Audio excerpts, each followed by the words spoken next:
Shalom saudara, kita berjumpa kembali dengan saya dalam Renungan Harian edisi Senin. Nah saudara, kita akan melanjutkan pembahasan saya minggu lalu, yaitu bagaimana berhadapan dengan orang-orang yang toksik. Ini adalah bagian yang kedua dan juga adalah bagian terakhir. Sebelumnya mari kita berdoa sejenak. Tuhan, kami menyerahkan waktu renungan kami pada hari ini agar kami bisa memahami apa yang hamba-Mu coba sampaikan, dan terlebih kami bisa mengaplikasikannya sesuai dengan konteks yang tepat di dalam kehidupan kami, agar kami menjadi orang-orang yang efektif dalam melayani Tuhan dan dalam melayani sesama kami. Pakai hamba-Mu hanya di dalam nama Tuhan Yesus. Amin. Nah saudara, orang-orang yang toksik bukan sekedar orang yang sulit atau orang yang berdosa. Yang saya maksudkan dengan orang yang sulit adalah orang yang mempunyai karakter tertentu yang membuatnya sulit berhadapan dengan orang lain, atau orang lain sulit berhadapan dengannya.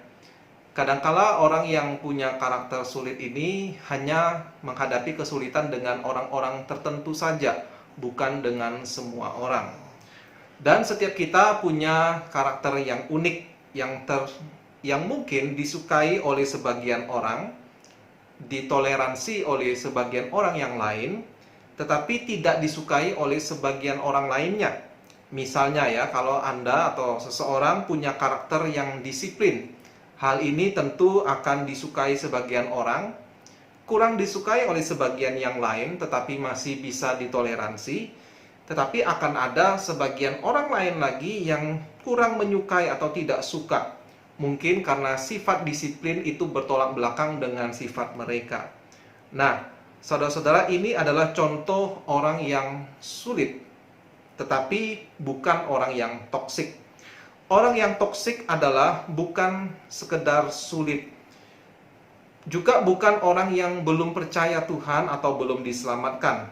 Orang toksik adalah yang kita bicarakan jenis orang yang pada dasarnya selalu merendahkan orang lain dan menghancurkan tujuan hidup orang lain. Mereka menguras rasa semangat kita, antusiasme kita, dan kadangkala bisa membuat kita bisa menjadi gila ya.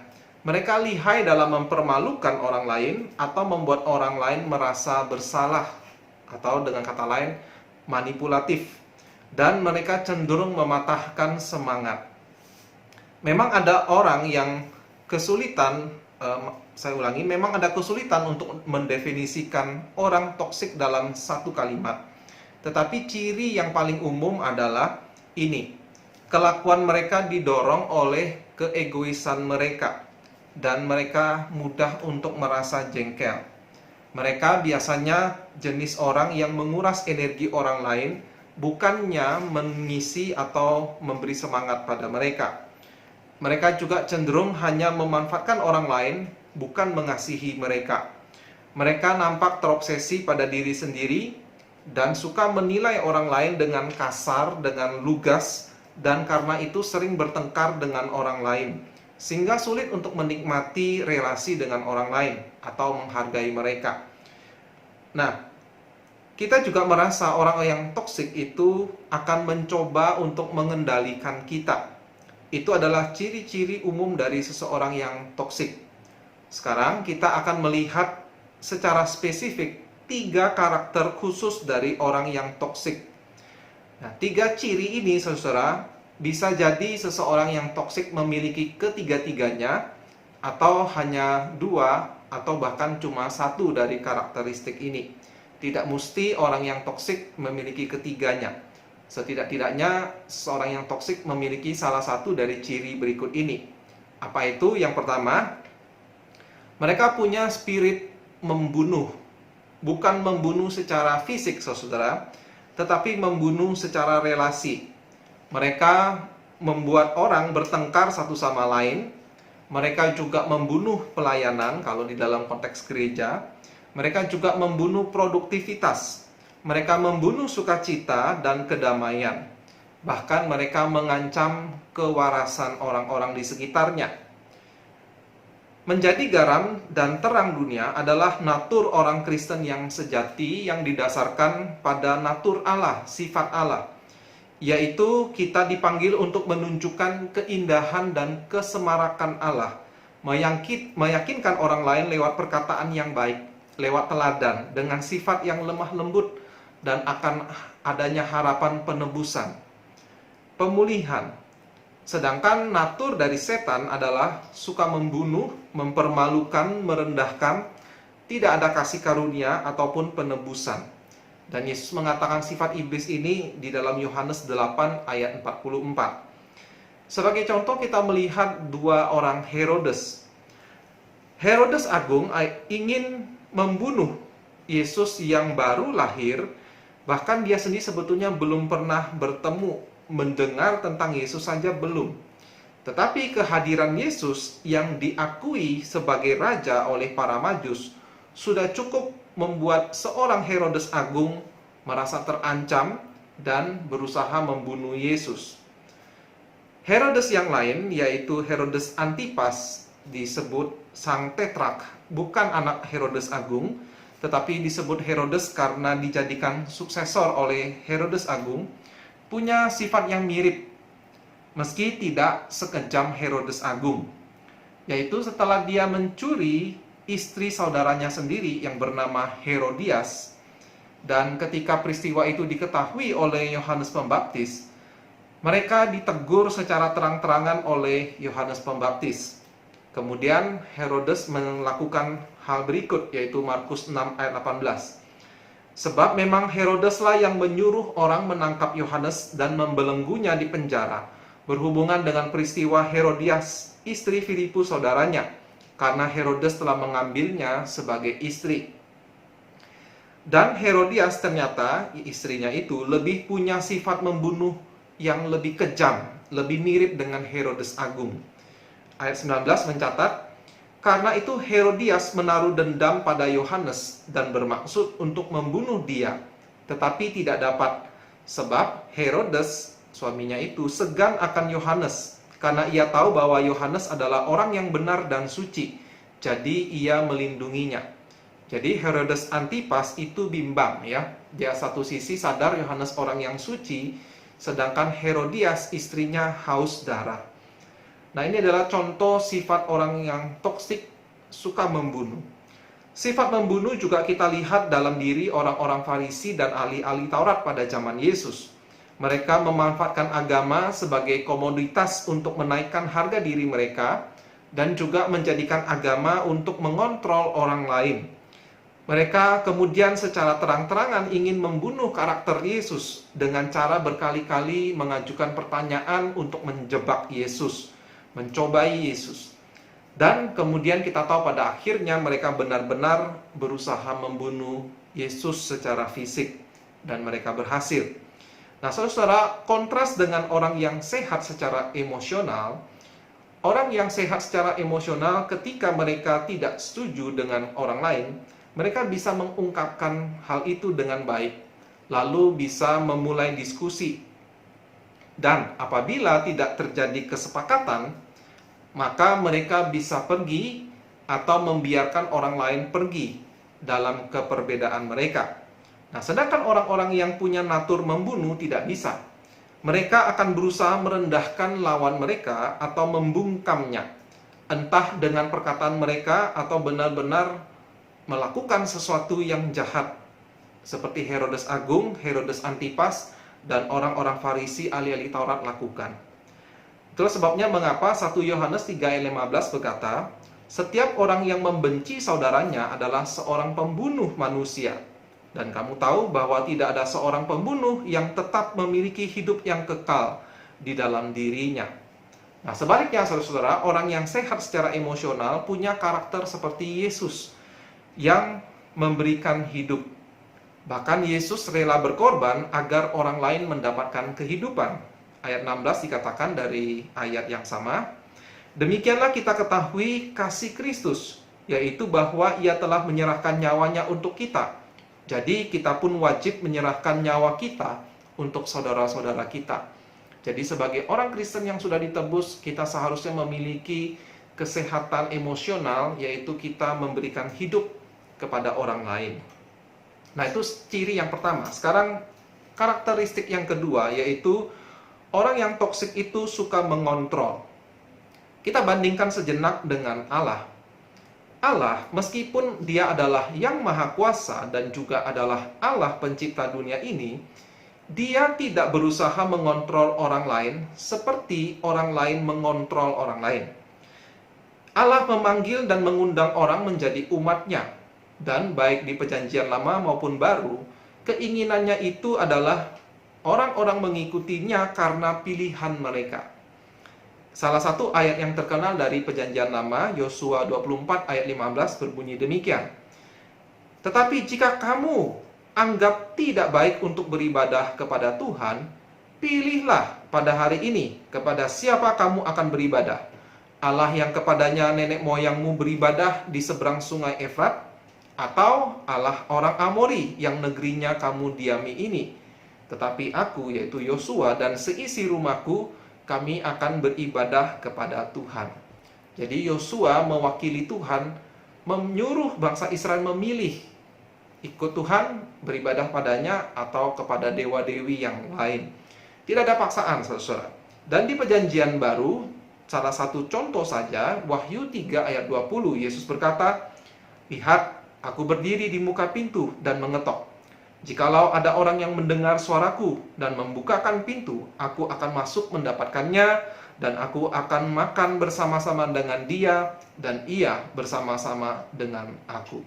Jadi saudara, seperti yang renungan minggu lalu saya jelaskan, Yesus dalam pelayanannya tidak berusaha mengontrol orang lain. Ia membiarkan orang lain pergi, meninggalkannya, dan berkali-kali dia jugalah yang meninggalkan orang. Yesus tahu misinya. Dia mengajarkan kebenaran dan mengizinkan orang menanggapi apa yang dia ajarkan sesuai dengan pilihan mereka. Dan contoh lain yang paling mengejutkan kita mungkin adalah kita melihat betapa Allah mengizinkan setan beroperasi. Meski Allah Maha Kuasa, dia mampu menghentikan, bahkan memusnahkan mereka kapan saja kalau dia mau, tetapi Allah mengizinkan makhluk-makhluk ciptaannya untuk memiliki kehendak bebas dan membuat pilihan mereka. Nah, saudara, saya sadar bahwa bagi Anda yang melek teologi, istilah kehendak bebas ini menjadi isu antara kaum Calvinis dengan yang non-Calvinis. Nah, tetapi saudara, kalau dipahami dengan benar, baik Calvin sendiri tidak pernah setuju bahwa Allah memaksa siapapun. Calvin sendiri pernah menulis, yang saya terjemahkan sendiri, kita setuju bahwa manusia punya pilihan, dan karena itu menentukan pilihannya sendiri. Sehingga kalau ia melakukan sesuatu yang jahat, itu haruslah dikenakan tanggungannya pada dirinya, dan pada pilihannya yang dilakukan secara sukarela. Kita menjauhi sikap memaksa atau dibuat-buat, karena hal itu bertentangan dengan sifat kehendak. Dan karena itu tidak bisa hidup berdampingan dengan kehendak. Itu salah satu kalimat yang Calvin buat. Lalu di bagian lain dia menambahkan, ada perbedaan besar antara apakah seseorang yang terbelenggu dosa itu sifatnya sukarela atau karena paksaan, terpaksa. Tetapi yang benar kita dapati, dosa itu persis adalah karena rusaknya kehendak. Ya. Dosa adalah kehendak itu rusak. Jadi dosa itu ditentukan oleh kehendak itu sendiri. Jadi saudara, mungkin antara Calvinis dengan non-Calvinis bisa berbeda pendapat soal istilah kehendak bebas tadi, tetapi kedua-duanya setuju bahwa Allah lah yang punya kedaulatan tertinggi. Itulah sebabnya mengapa usaha seseorang untuk mengendalikan orang yang lain itu berarti melecehkan kedaulatan dan ketundukan yang seharusnya hanya diberikan kepada Allah. Kita seharusnya tunduk hanya kepada Allah, bukan kepada manusia, apalagi lewat pemaksaan kehendak. Itulah sebabnya di mana-mana diktator adalah sebuah kejahatan. Nah, orang-orang yang toksik persis seperti itu. Mereka berusaha mengendalikan orang lain. menundukkan orang lain kepada egonya. Nah, saudara-saudara, orang yang suka mengendalikan orang lain itu punya beberapa cara, punya beberapa metode. Yang paling umum adalah berusaha mengendalikan orang lain dengan dominasi, berusaha memutuskan keputusan-keputusan untuk orang lain, mengambil keputusan orang, ya, tanpa meminta izin, tanpa menghargai pribadi orang tersebut. Nah, ini tentu sangat ironis sebab Allah yang Maha Kuasa sendiri tidak mengendalikan kita sewaktu kita berbuat dosa. Maksud saya, Allah tidak semerta-merta mengurung kita di sebuah penjara untuk mencegah kita pergi berbuat dosa. Allah tidak mempraktekkan kemahakuasaannya dengan cara mengontrol seperti itu. Dan cara itu adalah cara yang toksik. Cara orang toksik mengontrol orang lain adalah lewat manipulasi. Apa itu manipulasi? Manipulasi adalah mengontrol orang lain dengan cara yang lebih tidak langsung. Nah, ada dua pendekatan juga. Yang pertama, manipulasi dengan cara manis, yaitu mengendalikan orang dengan memberi pujian, suka memberi perhatian, tetapi sebetulnya dia lakukan itu untuk mengendalikan orang yang dipuji atau diberi perhatian, yaitu memanfaatkan mereka untuk mencapai keinginannya sendiri. Tetapi ada orang lain yang memanipulasi orang dengan cara negatif. Antara lain, suka mencari kesalahan orang, atau membuat orang lain merasa bersalah, membuat orang lain merasa sungkan, atau dia pura-pura menjadi korban. Nah, ini adalah contoh mengontrol orang lain, tetapi bukan secara langsung, melainkan secara manipulatif. Nah, sedangkan hubungan yang sehat adalah hubungan dua pribadi yang utuh. Saya, dia. Saya begini, dia begitu. Maka terjadi komunikasi, terjadi diskusi. Dan kalau terjadi diskusi itu mencapai kesepakatan, maka ada pemberian wewenang, bukan pemasangan kehendak. Nah, menarik sekali kita melihat bahwa Yesus pun mengutus murid-muridnya untuk menjadi saksinya dengan cara memberikan kuasa, empowerment, kepada para murid. Yesus bukan menjadikan para murid budak atau pion-pionnya sehingga membuat mereka tidak berdaya. Jadi, saudara-saudara, kontrol yang ekstrim adalah cara kerja bukan dari Tuhan, melainkan cara kerja setan. Seseorang yang ingin mengendalikan orang lain adalah sebuah tindakan toksik dari si jahat, bukan kasih karunia dan dari kebenaran Allah. Karakteristik yang ketiga adalah orang yang toksik hatinya suka pada kebencian. Nah, saudara-saudara, sebagai manusia yang diciptakan menurut gambar Allah, Allah yang kudus, seharusnya kita secara rohani itu terajut dalam diri kita tuh ada jalinan punya belas kasihan. Suka pada kebaikan, kerendahan hati, kelemah lembutan, kesabaran, dan kasih. Apalagi kalau kita sudah mengenal Kristus, yang ditebus, dilahirkan baru oleh Kristus, menjadi ciptaan baru. Nah, semua kualitas yang indah tadi seharusnya menjadi sesuatu yang kita sukai, yang terasa enak bagi kita. Kita harusnya doyan pada hal-hal seperti itu. Kita menyukai, menghormati, menginginkan, dan kalau kita melakukannya, kita terasa begitu hidup, terasa begitu bergairah kalau kita memiliki atau melakukannya. Nah, saudara-saudara, orang yang toksik adalah sebaliknya. Mereka merasa senang, hidup, bergairah kalau mereka bisa memicu kemarahan, memicu ketidaknyamanan, memicu perkataan yang kasar, merendahkan orang lain, atau meninggikan diri sendiri. Atau dia senang kalau bisa berbohong pada orang lain. Bagi kita yang normal, sulit untuk mengerti mengapa mereka suka seperti itu. Tetapi demikianlah orang-orang yang toksik. Nah, saudara-saudara, dua hamba Tuhan bernama Henry Cloud dan John Thompson, mereka membedakan antara mereka yang proaktif dengan mereka yang reaktif. Orang yang reaktif mirip dengan orang yang toksik, meskipun sukar dibedakan. Apa itu orang yang proaktif, yang sehat? Yaitu orang yang secara aktif memberitahu orang lain apa yang mereka inginkan, apa tujuan mereka, apa pendirian mereka. Mereka berbeda dengan orang yang reaktif. Orang yang reaktif dikenal dari apa yang mereka benci, apa yang mereka tidak suka, apa yang mereka lawan, dan apa yang mereka benci. Ya, memang tidak semua orang yang reaktif itu toksik, tetapi orang yang toksik pasti reaktif. Yaitu mereka lebih dikenal lewat apa yang mereka benci, siapa yang mereka lawan, apa yang membuat mereka kesal, kecewa, daripada apa yang mereka suka atau rindukan. Akibatnya, mereka itu selalu punya dampak merugikan atau meracuni, negatif. Mereka bukan orang yang memelihara, menyembuhkan, atau mendorong, tetapi mereka selalu menghancurkan. Itulah sebabnya mengapa kita menyebut mereka sebagai orang yang toksik, ya.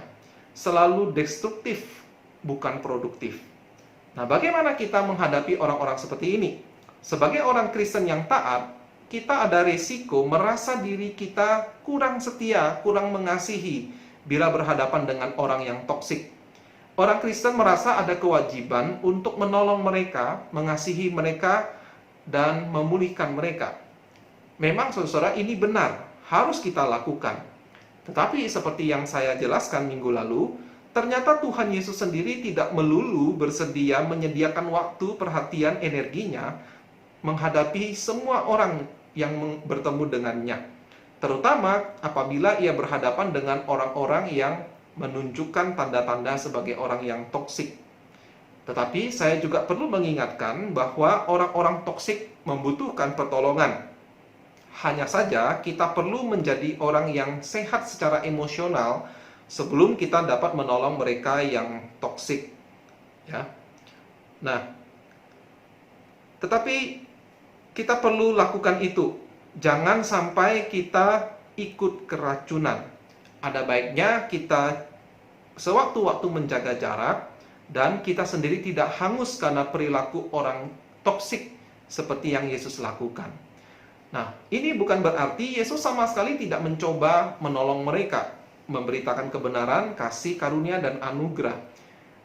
Yesus sudah melakukan semua itu, tetapi Yesus juga pernah berkata seperti ini, "Jangan kamu memberikan barang yang kudus kepada anjing. Jangan kamu melemparkan mutiaramu kepada babi, supaya jangan diinjak-injaknya dengan kakinya, lalu ia berbalik mengoyak kamu." Wah, kata-kata yang keras sekali saudara, yang Yesus ucapkan justru setelah menasihatkan supaya kita sebelum menolong orang lain, kita harus keluarkan dulu balok dari mata kita. Artinya, sebelum kita menolong orang, kita harus memeriksa diri kita. Jangan kita menjadi orang yang munafik. Kita harus membereskan kesalahan dan dosa kita terlebih dahulu sebelum mencoba orang lain. Tetapi setelah kita mau mencoba melakukan orang lain, Yesus berkata, akan ada orang-orang yang Yesus sebut sebagai anjing babi. Yaitu orang-orang yang toksik, yang tidak berusaha menghargai usaha kita. Mereka adalah orang-orang yang tidak mau berubah. Nah, kesimpulannya saudara-saudara, kuasa dosa begitu besar dan merusak. Dampaknya bisa begitu dalam diri sebagian orang. Sehingga kita harus mampu menjaga diri kita agar kita jangan terhisap, tenggelam, terkuras karena orang-orang yang toksik seperti itu. Ini bukan berarti kita tidak mengasihi mereka. Kita hanya menolak untuk dirusak oleh mereka. Menghadapi orang yang toksik memang memerlukan kewaspadaan ekstra. Bahkan kadangkala kita harus membiarkan mereka pergi atau kita yang harus meninggalkan mereka. Sebaliknya, membiarkan diri kita dikuasai oleh orang-orang yang toksik akan mematikan potensi diri kita, menyia-nyiakan kesempatan kita menjadi berkat bagi orang lain. Memang, saudara-saudara, kita dipanggil untuk menerangi dan menggarami semua orang, tetapi kita sendiri harus menjaga diri agar jangan sampai jatuh. Paulus pernah menasihati Timotius demikian, "Janganlah terbawa-bawa dalam dosa orang lain, jagalah kemurnian dirimu." Ya, jangan kita terbawa-bawa. Pada zaman Yesus melayani, orang-orang merasa heran bagaimana Yesus bisa memegang orang yang sakit kusta tanpa tertular. Ternyata mujizat yang ketika Yesus menyembuhkan orang kusta, bukan hanya orang kusta itu sembuh, tetapi juga mujizat bagaimana Yesus sendiri tidak tertular. Nah, ini hanya analogi saja, artinya kita sendiri jangan tertular oleh sifat toksik orang. Dan ini tidak mudah. Bagaimana kita tidak ikut menjadi pembenci ketika kita berhadapan dengan orang yang punya sifat suka membenci? Bagaimana kita tidak mengendalikan orang lain saat berhadapan dengan orang yang suka mengendalikan orang? Orang-orang toksik perlu ditegur, dinasehati, karena apa yang sudah mereka perbuat, dan biasanya mereka sudah melakukan banyak kerusakan. Tetapi kalau kita sendiri menjadi pahit, menjadi suka menghakimi, kita sendiri malah menjadi orang yang toksik. Oleh sebab itu kita harus ingat, kita menjadi orang yang proaktif, bukan reaktif. Kita harus selalu memikirkan apa yang baik, yang manis, yang sedap didengar, yang mulia. Orang yang kerohaniannya sehat, suka pada belas kasihan, kebaikan, kerendahan hati, kelemah lembutan. Sedangkan orang yang toksik tidak suka. Nah, memang saudara-saudara, kita kadang-kala jatuh. Bedanya adalah kita tidak suka pada waktu kita jatuh. Sedangkan orang yang toksik suka ketika jatuh. Mereka berhenti menganggap hal yang buruk sebagai buruk. Bedanya dengan orang yang sehat, ketika jatuh, berhenti, dia akan mengingatkan dirinya sendiri. Kita perlu bertanya, apakah saya salah? Kalau orang lain menilai kita salah, terimalah, lalu kita sesali dan bertobat. Nah, saudara-saudara, demikianlah pembahasan tentang orang yang toksik. Bila ada di antara saudara yang merasa ketika mendengarkan deskripsi tentang orang yang toksik, apakah Anda merasa seperti itu? Jangan ragu-ragu untuk menghubungi para hamba Tuhan, dan biarlah kita mencoba untuk mengevaluasi. Dan percayalah, ada banyak hal yang bisa dilakukan. Pengampunan dari Tuhan, bahkan pemulihan, itu tersedia bagi siapapun yang menyadari akan kekurangan dirinya. Kiranya firman Tuhan ini boleh menginspirasi saudara dan menolong saudara dalam banyak relasi. Sampai jumpa, Tuhan Yesus memberkati.